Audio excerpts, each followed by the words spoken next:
strategy. So I think that's why there are these 4 bullfrogs as a counter against that. And as we're speaking, Matiz is using his Vindicators for scouting, in case there's an expansion up here, which I can only recommend. Like, a lot of players, they just go straight for the kill, but it's a good idea if you have air superiority to scout, because your player just might have some expansions, and then you'll be like, oh, there's an expansion, let me kill it. So here, Technique just sold his reactor before Matiz bombed it. I guess Matiz is going for the power of the Soviets, and that may not sound very deadly. Like, why not go for the money or, you know, production, you know, the war factory or some such like this.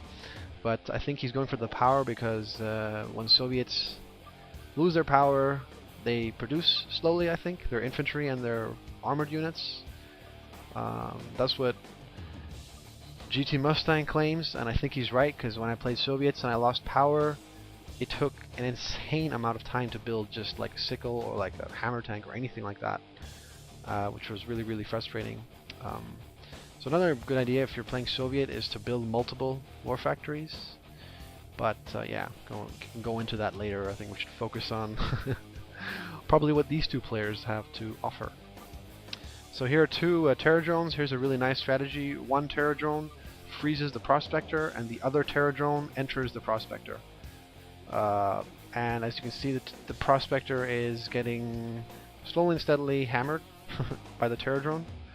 And these bullfrogs are preventing any Vindicator counterattacks, so that if the Terror Drone does get attacked, they'll lose a Vindicator. But here, very nicely, there comes a base defense.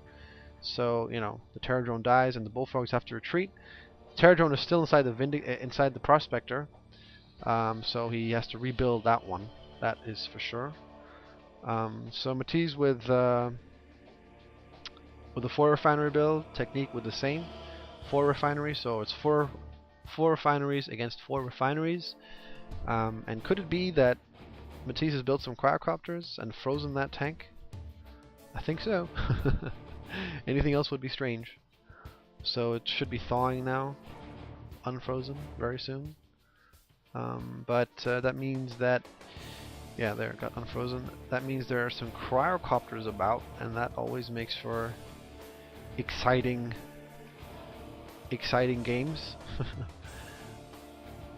I don't know if I feel the quadcopters just make such a huge. If you can micro a quadcopter as an ally, you're already halfway there to victory. I mean, it's such an effective tool against enemy army, especially armored units, and well, buildings and prospectors and harvesters, what have you. So it's actually a really good strategy.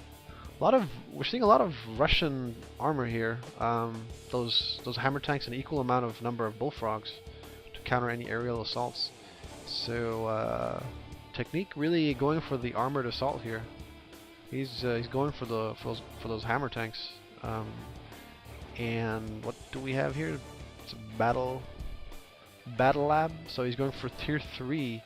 So could it be that Technique is going for Apocalypse and V4s? Kind of like Matiz did in the last game? He's emulating Matiz's style, maybe? I don't know. There comes the V4.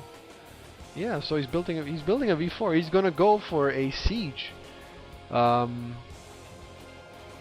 is something interesting. So I think, yeah,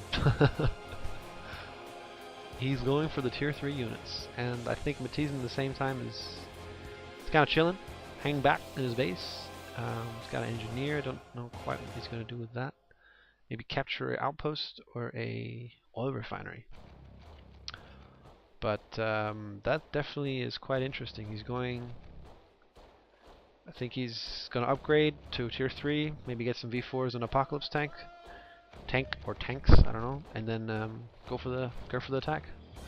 Here the Vindicator's deadly against that Tesla coil, which otherwise is so deadly against all ground or sea-based units. So Vindicators definitely are invaluable in taking out Soviet defenses. Here we have the V4 is pounding, well, it's assuming the refinery. And here comes the orbital drop. Oh my god, that refinery is toast. Yes. Good. Why? It's gone. Oh my goodness, the quadcopter is has shrunk the Apocalypse and the V4, the two most important units in this army. So Matiz is really good job microing there, freezing what need to be frozen there, or sorry, shrinking what needed to be shrunken there. So the entire army has to retreat now. So I guess, okay, well Matiz has a couple of Guardian tanks out, and a quadcopter, and he's going, or two quadcopters, and he's going out with an engineer. I think he's put it in the multi-gunner, because engineers are so goddamn slow. It's like, engineers are like the slowest unit in the game, I think, maybe apart from I mean compared to their size anyway, they're so slow, so I think it's a good strategy to put them in a multi-gunner, and then just, you know, do it that way. Same thing you can do if you're Japanese by using a southern transport, and if you're Russian you can use a bullfrog. It just really speeds up the process. I can only recommend it, especially if it's a big map like this. It definitely helps. So this is looking pretty deadly. That V4, yes, deadly, but especially those Apocalypse tanks, they can do a lot of. I mean, they can take out a lot, but the amount of punishment they can take, their armor is, you know, it's the toughest unit in the game, I think. So here, Matiz is pulling out his units. I think he's going to confront Technique. Oh, the Prospector was going to expand. He's going to expand to a 5 refinery build, but I think Technique spotted this and terror droned his Prospector. That must be so frustrating for Matiz. So, I mean, I don't know what you guys think, but for me it looks like Technique has the upper hand, because he's going for the initiative. He's pulling out his units, and he's constantly, you know, attacking and harassing Matiz. Like with the oil refineries, and just, you know, with this refinery here, he blew it up right before with his V4. So Matiz, kind of, I wouldn't say passive, but he is definitely playing more, less aggressive game than we saw him before. Matiz playing Russian, he's very aggressive, and in my opinion, very enjoyable games. But Matiz playing allies is something different. I guess allies are more resource demanding. So you know, you can't play with them in the same way as you can with the Russians. So I think Technique here is definitely on the offense. There's no doubt about it. So it looks like the army is split up in two. There's bullfrogs and Apocalypse tanks, and a single siege or a siege weapon or a V4, and then 5 hammer tanks, which are going on the flanks. This is what I was talking about. The flanks, you know, you have to keep on covering your flanks. So the main battle is over here, as per you know, Matiz and Technique. The main battle is here, of course, and that's where all your, you know, attention would be, you know, potentially. But at the same time, these 5 tanks are just creeping up and going straight for the jugular, going straight for the main base, which is pretty damn dangerous. So that definitely is quite annoying for Matiz. Matiz is he's shrunk 3 Apocalypse tanks, but they're